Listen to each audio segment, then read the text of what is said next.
so that I don't. All right.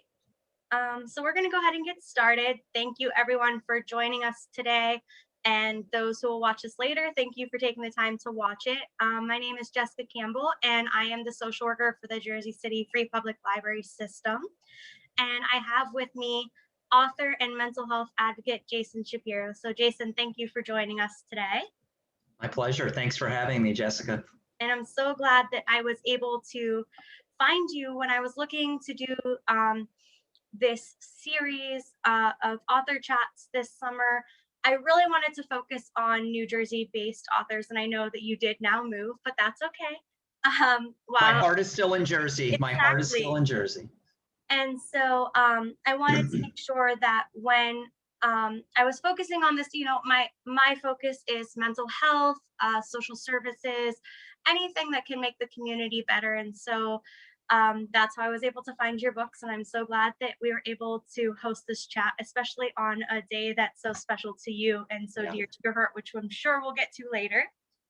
And so I do have the books with me. So do you want to start by giving like the little synopsis of each book, and then we can go into like the breakdown kind of conversation of the themes and things like that?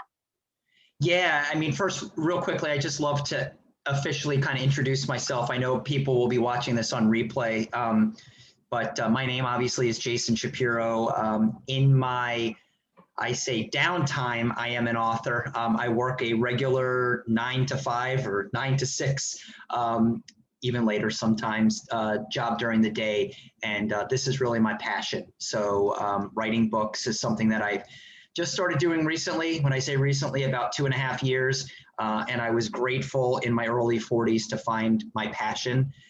Because I have a lot of people that are around my age and they still have not been able to find it. So I'm very grateful. But I would love to talk about, the first book that you've got there, The Magic of Mayfair. Just a quick synopsis on that book. It was my first book. Anyone that writes a book will tell you it's kind of almost like having a child. It's a labor of love, a long labor of love. And, you know, it was a book that somehow just came out of me. I was never an air quote writer. I always kind of had a creative mind, but I never had experiences in writing, publishing, or anything from that standpoint. But I was dealing with a lot of regret and life challenges and trauma throughout my life, like a lot of people. We'll talk about the interconnecting themes to all of my books in a little bit, but so for me, it was an incredible way to do some self-therapy. I always say writing's a therapy method for me. And I grew up in an amazing part of Florida on the West Coast by the name of Clearwater. Some people may have heard of that city, but it chronicles my childhood, my early childhood, and what life was like growing up in the 1980s through my eyes, and all of the childhood lessons that I learned, meeting my new best friend, you know, the ups and downs with my brother, who's a little bit younger than me, my father, you know, everybody can remember as a child just dealing with their parents. It's not always easy, but really capturing the beauty of that time in my life. And then we fast forward to my adult life in that book. And really, again, it focuses on the trauma that I went through. 3 really devastating things that happened to me in my life. It's just a great story. I always tell people it's got a vibe similar to like a Stand By Me or the Wonder Years or the Goonies. So if you like that type of genre of movies, I tried to even write it like a movie. And I'm sure, Jessica, you probably noticed throughout all my books, I use kind of this off-screen narrator concept that I came up with, where I take you back in time, but I lead you along the journey in the current time or current day. So that's a little bit about The Magic of Mayfair. That was my actual favorite part about your writing, is that you gave your little narrations of what you were thinking at the current time, which kind of kept it comical as well, especially during some of those harder, deeper topics that you did discuss. It gave a little bit of lightness to it, and also kept it relevant of what of your perspective as well. So, Yep, absolutely. and then we have your second book. The Magnificent Or Mind of Ostaf. this was second, right? That was set in the early 1990s. A lot of it was from my own life. I think most writers will tell you, even if it's fiction or you know, something that they're writing, a lot of the experiences are pulled from their own life, and this is definitely one of them. This is a story about the bond between a boy named Jacob getting ready to leave for college and starting this new chapter in his life, and his amazing relationship with his outcast, eccentric inventor uncle that nobody, not even other family members, approve of. It's a story about misfits, right? And not everybody conforms to today's society's guidelines of what everybody should be and how they should act. And it's really about the beauty of being an individual and not judging people based on what they look like or how they act, because everybody's got a story and we're not always privy to know what happened in somebody's life. So it's a story where everybody counts Ostaf out. He's a crazy gadget inventor. He's always trying to come up with the next best idea and $1 million product. And without giving the story away, Jacob ends up finding something in his basement, Ostaf's basement, that ends up changing the world for the better. And it's just a story. And I guess I'm a little bit like Ostaf as well. Because, you know, when I was writing it, I felt like, you know, listen, I was always the underdog myself. And I think a lot of people feel that same way. So it's a great story. It's actually probably my favorite book in regards to a storyline, because it was fiction and I could just play with it and have fun with it. So it took a lot of, I didn't have that really, like the Magic of Mayfair and some of the others we'll talk about, I didn't have the weight of the reality of these things really happening to me, which was great. So I could have fun with it. Yeah, it was definitely different writing style than your other books, but it was nice to have that storyline as well and to follow along, you know, and create those relationships with characters and all of those things that you get from those fictional stories that you don't get from when it's a true story all the time. So that was a fun read as well. Yep. And then my niece and nephew really loved The Brian Michael Lion. Great. So. That is that's a book that, again, it's like having a kid. It's like you're holding up 4 of my children. I love them. I love them all the same, but they're so different. You know, that book was actually inspired by my son, Ryan, and the day that we brought home our cat by the name of Roxy. And I wanted to write a story that would be helpful and continue to stay with my theme around normalizing conversation around life challenges and mental health. So I thought this could be a book or a story that could help other children talk more open about the way that they're feeling, anxious, worried, anxiety-filled, nervous, all of these emotions and feelings that we have. And when we brought home that cat for the very first time, I used to say to him all the time, Jessica, I'd say, she's not a lion. She's just a cat. But it didn't matter. In his mind, he saw a lion. And that's what I was trying to portray. And I tried to use it. I like to be original when I write. And I wanted to do something completely different where the reader realizes at the end, the story wasn't exactly what they thought it was going to be. Yeah. And I've read this book now to over 20 classes. It's something I love to do every single time, and really just get the conversation starting to flow, that it's normal, even starting at a young age, for us to have different feelings. We can't always be happy. It's not normal to always be happy and joyful. We go through ups and downs, and this is a book about overcoming fear and anxiety through the eyes of a child. Yeah, I think this one, you know, it is something that you didn't expect. You know, you and I had the conversation, so I kind of knew what to expect before I read it, but it still was a surprise to me, which I loved. And sharing that my niece and my nephew are 8 and 6, so they're a little younger, but telling them, it's okay to be afraid of these things, and it's okay Yeah. to be scared of different situations. And so then reading this story to them and showing them it's okay to have different emotions and to express those things. We're not always going to be happy and sunshine Yep. and rainbows. That's Yeah. not how life is. And so this was a nice one to be able to share with those younger kids instead of just the adult books, which kids don't really have a lot of mental health stories. So it's great to have another positive one out there. Absolutely. Glad they liked it. Yes. And so then your latest book, which was probably my favorite one to read, but also very emotional, Yeah. Lunch with Larry. Yeah. Yeah. Who doesn't want to meet somebody that they loved that passed away one more time, to say goodbye to them, to ask them questions they never got to ask when they were alive, um, to tell them things that have happened in your life since you lost them.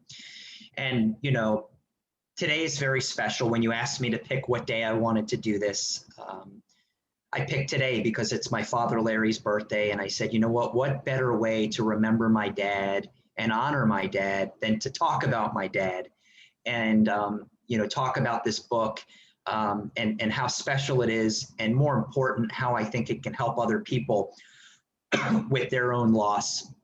But it was something that I had really harbored for many, many years. He passed away in 2013 in a car accident. And I explain a lot of this in the book. And although he did not suffer, which we're always grateful for, at the same token, I never got to say goodbye to him. And the ironic thing is, I got to see him the day before. My brother was there, my wife, my kids were young at the time. Wasn't the norm that we got together, but I did get to see him the day before he passed away. But it was just a regular day. I didn't know that this was going to be the last time that I got to see my father. And you can imagine, when I last time I saw him, I was 37 years old. Now I'm 46. So you can imagine that's a very instrumental time frame in somebody's life, right? Going from 30, late 30s to mid 40s, and all of the things that have happened, right? Like jobs, promotions, children getting older, reaching milestones, me accomplishing goals and things that I wanted to do. Can't tell them, couldn't tell them. And I'm a very solution oriented person, and I guess it's just who I am. And I take pride in trying to problem solve issues or things that I need to fix. And obviously I always say heaven doesn't have a phone, so I couldn't call him. So what was the next best thing that I could do is I could write the story of what it would be like to meet him again. And I set out to do this last year, and I put together a long list of people that knew my dad, friends, family, bandmates, high school friends, business partners that he had over the years. And I set up interviews with every single one of these particular individuals. And I said, tell me about my dad. And I wanted to meet my father for lunch. And I think I did a good job of predicting exactly how it would go. Some funny things, some things I think that if he could come back to life, that he would say to me, learnings that he had, mistakes he made. My dad was somebody that, it's good and bad, but really always shared all of the great things that he did in his life. Was not somebody that also, that generation I think is a little bit different. It wasn't easy for that generation to step up and say, these were the mistakes I made. But I know if my dad would come back and meet me, he would. And what would he talk about? I think I nailed it, and speaking to my brothers and family and people that know me, they felt that they did have lunch with Larry one last time. But not only is it a story about my dad, but it's universal about anybody that's lost somebody that they love. And I wanted my dad to take me, Jessica, through the decades of his life, and not just about him, but what was going on in this country. Right. From the 1950s, the kind of the boom of, single family housing all over the country, children in every single house, up to the Vietnam War and the birth of doo-wop music, to the 70s, through the 80s. So I really wanted to take the reader on a roller coaster ride, not only of what this lunch would be like, but also what was going on in the backdrop in this country during these times as well. And I think you did a really good job with that, as well as teaching us a few very important lessons. And one of those being that life isn't promised, tomorrow is not promised. So anything can happen in the blink of an eye. You said you spent the day before with your father, and you weren't expecting that to be your last time seeing him. And that happens to so many of us, that we go into an event like a family picnic or a family reunion, anything that's happening, and see you later, see you tomorrow, see you next week, and you don't know what's going to happen. We're not guaranteed that time, so cherish it, Yeah. while you have it. But then also that part of getting that closure and writing the book and writing how you think that lunch would go, but also getting the input from everybody around you, that was able to give you closure, like you said. And so Yeah. many people, I'm sure, feel that they did not get closure in those time periods. So those were the two big important things that I took from the book, as well as getting to learn, being a younger person, not really knowing what the 50s and 60s and 70s were like. Sure. So being able to hear from an older person, I love history, I love storytelling, and so being able to hear those experiences. And while I do not agree with his college football choice, I'm a Penn State graduate, so I'm gonna have to throw that out there. All right. It's nice to hear about Yeah. the time that he had in college, and those experiences. And so that was a great experience as well, because so many older adults don't talk about those times. They talk about working and having a family, and they don't talk about when they were younger and those experiences. So it was nice to have that perspective as well. Yeah, you bring up a great point. I was born in 1975.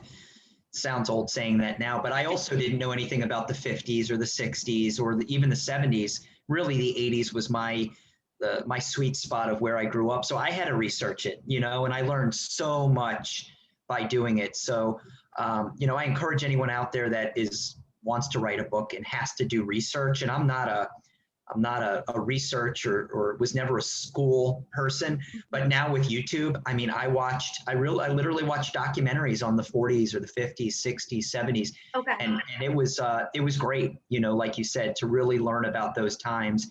And then speaking to his friends, telling me about that. The other thing I just quickly wanted to mention was music. One thing I did try to do in this book was I guess the word would be weave. That's the word I'm looking for. I wanted to weave in music throughout the story, music that was significant to my father at different times of his life. So it meant me asking people, and trying to find out. And a lot of it just kind of came to the surface when I was speaking to people, because my dad was in bands. He did play an instrument, the guitar. So it kind of naturally came out that, like, oh yeah, this song, or my parents' wedding song, or a song that he may have dedicated to my brothers at a special event. So I incorporated a jukebox into the story. And for anybody that likes music, I again weave that in from all different decades. So I just wanted to mention that before I forgot. Yeah, I like that you called it the soundtrack to the book, which you don't often think about a soundtrack being incorporated with a book. So that was a nice touch, especially with your dad's love of music. That was a great piece to weave in there. And so we've been talking about the books and how they all have a common theme, and we've mentioned that you're a mental health advocate. So do you mind touching on that? Obviously the theme is mental health. Yeah. And so do you mind sharing a little bit about that? Yeah, I'd love to. So a lot of why I wrote my first book, The Magic of Mayfair, had to do with mental health. And it's funny because when I first wrote the book, I didn't write the book setting out to write a book about mental health. I wrote a book about my life. And in that story, you find out that my younger brother, when we talk about the turbulent years of being an adult, was diagnosed with paranoid schizophrenia in 1998. You find out that my childhood best friend took his life in 2005. And, I lost my dad in 2013 in the car accident, and he was also struggling from a mental health standpoint as well. And I thought it was really wild, Jessica, because if anyone out there wants to read the reviews of The Magic of Mayfair on Amazon, they touched me. I mean, they were really, really just beautiful. And people were started to gravitate towards the mental health piece of this. So, people would text me, email me, direct message me that they had a sister, a brother, an uncle, a friend that had schizophrenia or another debilitating mental health disorder, that they knew somebody that took their life. And I kind of started to look at these beautiful reviews and comments. And again, if you check out the reviews on Amazon, you'll be able to read all these. And I was like, holy smokes. I'm like, that's really what's resonated the most with people is mental health and the challenges that we all go through. So I knew from an early stage that I wanted to align myself with a mental health organization. And I really believe that a greater power, whatever you want to call it, sometimes can help intervene and get you in the right path. And, in my town in New Jersey, I had reached out, we had a town Facebook group, and I told everybody what I wanted to do. And I wanted to donate the profits from my book, The Magic of Mayfair, to a nonprofit. And I ended up getting introduced to a gentleman by the name of Eric Hewson, who is the founder and CEO of Same Here, the global mental health movement. And we became really good friends. And Eric's story is that his own experience was several years ago. He was a flourishing professional sports executive in the NBA and NHL. And one day he woke up and he couldn't function. And it was a 2-year just struggle to get back to where he is today. And we just connected, and I decided that I wanted to team up with that nonprofit. And then I wrote Brian, My Pet Lion. Again, nothing pre-planned or orchestrated. That one was about mental health. And it was weird. I started writing books and nothing was pre-planned, but everything had to do with life challenges and our mental health, how that's impacted through life challenges. Then I wrote The Magnificent Mind of Ostaf, which the main character struggles with his mental health. And of course, Lunch with Larry was my therapy for my own mental health. But I believe, Jessica, that every single person goes through life challenges. And I believe that those life challenges impact our mental health. So if we can all agree on that, then it becomes, we throw away that 1 in 5 statistic that we always hear about, and it becomes a 5 in 5 statistic. And when we all are on the same page, and when we all are aligned, that we live on a continuum, right? Sometimes it's here, sometimes it's over here. There's all different variations of how we are impacted from these life challenges and the trauma that we go through to how it impacts our mental health. So Same Here. That's their core foundation, is that they're working hard to normalize conversation around mental health and making it part of our everyday conversation. So it's something that I'm just extremely passionate about. And I truly believe if we can normalize the topic and everybody feels comfortable, and I always use the filter, we know we're making progress when our boss, for example, asks us how we're doing, and we answer truthfully. How many times does boss come over, hey, how you doing? Oh, I'm doing awesome. I'm doing great. Thank you. How are you? Meanwhile, that person hasn't slept in 3 days, or they lost their mother, or their OCD is just really raging on them right now, or panic attacks, whatever it is. For some reason, as a society, we have been trained that if we say that we're struggling with our mental health, that maybe we're not as effective in our job, as a parent, whatever it might be, and that's not true. We actually could probably benefit and be even better in what we're doing if we could speak openly about it. So that's why you'll see that all of my books have the same theme. Absolutely. I completely agree with that. And I love that that's the theme that you share. It's because if one person is experiencing a mental health issue or any type of struggles in their life, that affects every person that they're related to, that they're surrounded by, their brothers, their sisters, their mother, father, friends, coworkers. Everybody's affected by that because you are impacted by that person's behavior, by that person's actions. And so it's not just that person's problem, it's an every person problem. If Yeah. more people can see that that's the way that it is, then I think we're on the right track to change. And I'm grateful to hear about this organization. I look forward to reaching out to them and seeing if maybe we could do a program with them, because that's Yeah. a great opportunity. um, and so, you grew up with three brothers and in a time where it's it was bigger families than there are now. And so, what was that like? Yeah, if you read The Magic of Mayfair, I hope I did it justice out there, anybody that wants to pick up that book. But it was, it's funny, I also describe it in Lunch with Larry. It was almost like my parents became referees. And, I was the oldest. So it started out, you started at 10 years old. I was 10. I had another brother that was 7. I had another brother that was 5. And then we had a newborn. So we were all boys, like you said, and different personalities. Growing up in a time where we didn't have devices, so it wasn't like our parents could say, "Well, go play on your iPad or go play on your iPhone," and we would just distract ourselves, and everything would be quiet. It was really it was crazy at that time. I can't lie, but growing up and as you continue to get older and experience life, you realize how important siblings are.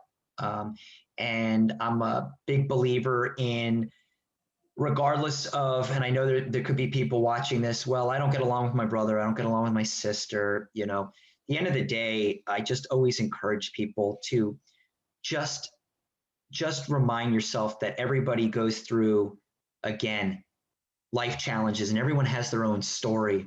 And unless somebody did something that was horrific to you, be a little bit flexible and be forgiving, because really at the end of the day, your siblings, are your bloodline. And I'm happy today that all 4 of us, we get along, we love each other. We still have our ups and downs and our disagreements, but I think that's one thing I'm most proud of, and my dad would be most proud of, the fact that we all take care of each other, and most important, we're also there for our mom. So That's great, because I know in both Magic of Mayfair and Lunch with Larry, you do mention the sibling rivalries yeah, and maybe not being so nice to your brothers at times, and your dad, sharing that he was also not so nice to his brother at certain points, and so that bothered him. And so, as being a younger sibling, having an older brother, I can relate to the yeah, wrestling matches, and but also I loved it, the Magic of Mayfair. I grew up in the 90s and 2000s. I know, sorry to, to say that, but where we no, still it's good. have, the electronics weren't as readily available. And so, when you talk about grabbing your bike and going out and riding and seeing where everybody was hanging out for the day and whose house you were hanging out at and taking your bike to do tricks and riding up ramps. And that brought back a lot of fond memories for me as a child, doing the same thing. Whereas now, kids are just told, get on your electronic. And I feel like that takes away a lot of that childhood experience, as well as kind of the mental health aspect of it. Yeah, You're just sitting in front of a screen all day. And while they may be playing the games with their friends, it still takes away from that person, interpersonal relationships. And so I really enjoyed getting that nostalgia from from my childhood as well. So thank you for sharing that. my pleasure. And so, I don't know, do we want to open it up to if anybody has any questions or It's funny. Right now, I see my brother's on the line and my wife, so they probably know me better than anybody. right? So Maybe they would have an interesting story or input to share. But if not, I don't want to put pressure on you. It's okay. yeah, no, my wife is the complete opposite of me. She'd rather be in the background, and then I think my brother's out and about right now. So, Yeah. um, But I do want to thank you for taking the time to speak with us, especially on these topics that are a lot harder to discuss and aren't so readily available. Having these books where you don't negatively portray mental health, but you portray that help is out there and that it's okay to have these feelings and that it's okay to go through these issues and these challenges. Um, that's not always the way that things are written in the book. So I want to thank you for writing it that way and giving us those who do have mental health concerns and face life challenges, giving us that hope that everything can be okay. yeah, I mean, it's normal. I think that's when that's the biggest message. The books are great. I donate. I'm not in this, I do this because I want to give back. And Mm. I just, again, if there's one message that everyone that watches this takes away is that we can we can change the negative narrative around mental health by just talking about it. Something that simple. And next time somebody asks you how you're doing, just tell them the truth and be honest with them. And the other thing, Jessica, real quick before we leave, I wanted to just encourage everybody, even if it's not through Brian My Pet Lion, but we start the conversation with our children, and they need to learn at a very young age. And a lot of times, what I've learned as I've dabbled in being a mental health advocate, especially with school systems, schools have resources and they're really designed as reactionary, right? If we need them, they're there. If we need to speak to our guidance counselor, they're there. There's not a lot of tools that are being taught in school that are proactive.